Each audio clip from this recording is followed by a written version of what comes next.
Good morning, world. I'm not going to say what date it is because yesterday I said it wrong. But anyway, so here I am in my upper room, and, I kind of want my videos to be timeless. I know some people have asked I want to know what day you said this and that and this and that, but, we hear ministers and preaching and stuff on TV and internet and different things, and we don't know the time. It's timeless. God is timeless, and his message to us is timeless. The Bible is timeless. So I've heard that people read the Bible and they say, well, that's what they did in that day, No, the Bible is timeless. Whatever you grasp from that now is for you now, and you can't look at it, like I said before, a textbook. So anyway, I did another thing funny yesterday. I went to church on Wednesday night. They're playing The Chosen, and I found it on my regular TV a few months ago, and I had never seen it. And so they were playing both seasons, so I sort of binge watched it like a Saturday afternoon or something, and so I missed, it was all good and everything, but I'd like to go see it again in big screen too.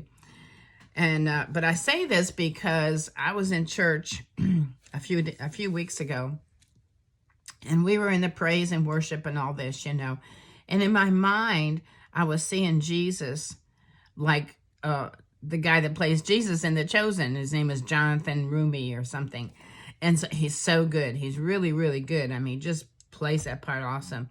But so I'm, my eyes closed, and we're singing and we're praising, and we're sort of moving around, and I'm picturing this actor on TV, and the Lord just sort of shut me down, and he said no.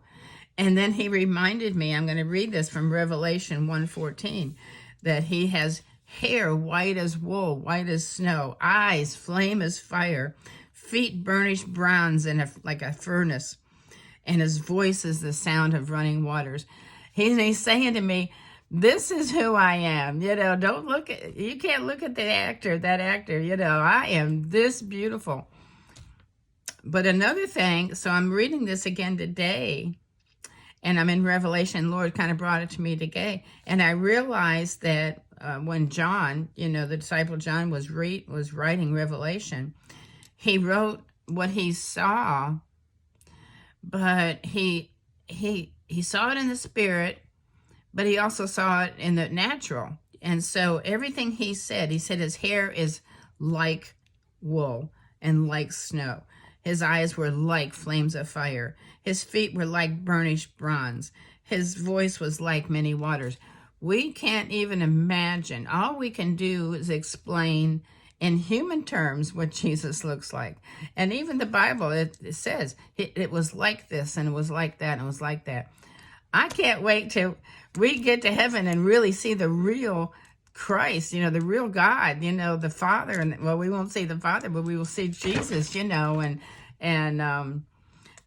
but lately, these last few days, I have been sort of overwhelmed at not just that visual, but the fact that the creator of not just our universe, but universe after universe after universe, and because he's creator, I've heard that he keeps on creating. Like, we think that there's this big expansion in it, but it doesn't end, because he's the creator, and all he knows to do is create. So he's constantly expanding and creating and creating and creating.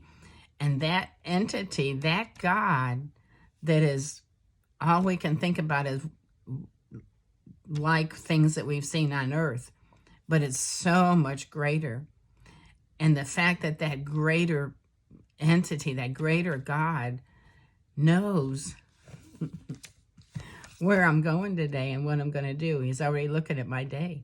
He's already looking at your day. He's already seen, what you're wearing, and, what shoes you're putting on, how you've done your hair, He's already sent his angels around you to watch over you, so that you don't fall, or, you don't get into accident. And, he cares about you. He cares that you're sad, if you're sad, or you're mourning, Or even if you're joyful, he will send, he sends funny things. And he does funny things for me, like the bush that, boom, went from dead to alive, just cracks me up.